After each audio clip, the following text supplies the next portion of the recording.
Christopher Columbus got it wrong.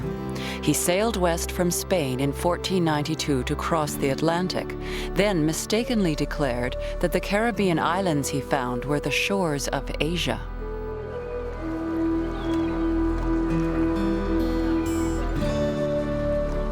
Signor Christopher Columbus of Genoa had discovered the coast of India, and it was spoken of grandly.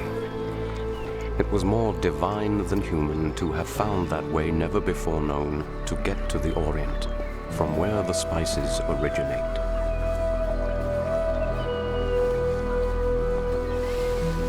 The English were convinced they had to send their own expedition west to get at these spices. 5 years after Columbus, Henry VII gazed toward the western horizon and decided there was not an English sailor capable of making such a trip. He had a talented Mediterranean navigator in mind. Well-beloved John Cabot, citizen of Venice, is granted full and free authority to seek out, discover, and find whatsoever isles, countries, regions, or provinces of the heathen and infidels, in what part of the world soever they be, which before this time have been unknown to all Christians.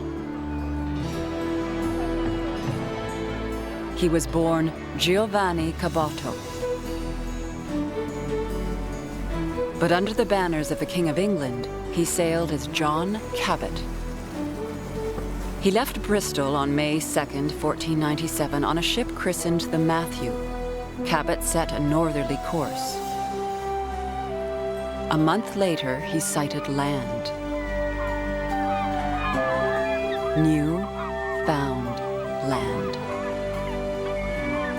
The events were recorded by a Bristol merchant, John Day.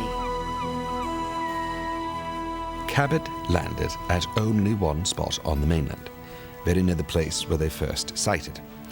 They disembarked there with a crucifix, raised banners with the arms of the Holy Father and those of the King of England. They found tall trees of the kinds masts are made. They found a trail that led inland. They saw a site where a fire had been made. They saw manure of animals. And they saw a stick, a half-yard long, pierced at both ends, carved and painted. And by such signs, they believed the land to be inhabited. And thus, following the shore, they saw two forms running on land, one after the other.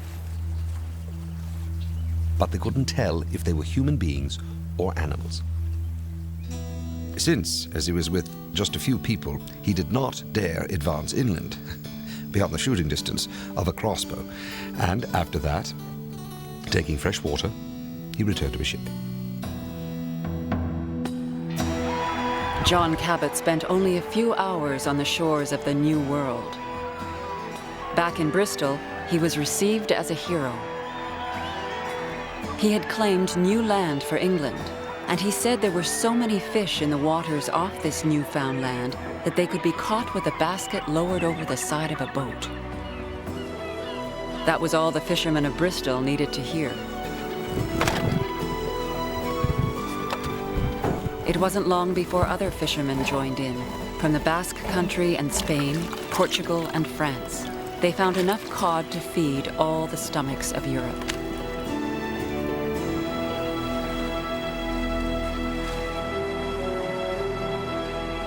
The next year, Cabot went back on a new expedition, but this time it ended in disaster.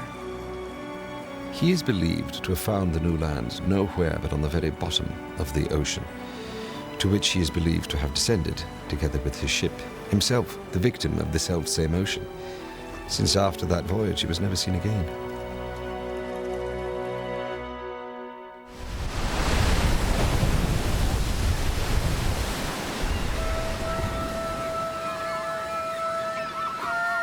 By the year 1500, only 3 years after Cabot, the island of Newfoundland had become a beacon for European fishermen.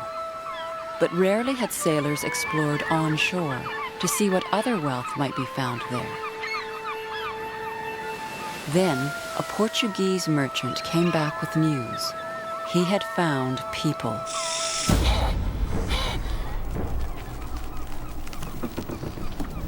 He kidnapped 50 of them and shipped them back to Lisbon. Merchants waited at the docks, among them an Italian diplomat. I have seen, touched, and examined these people, and beginning with their stature, declare that they are somewhat taller than our average.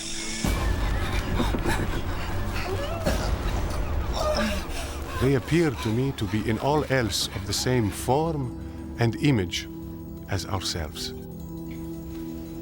They may appear to be savages, yet they are gentle and have a strong sense of shame.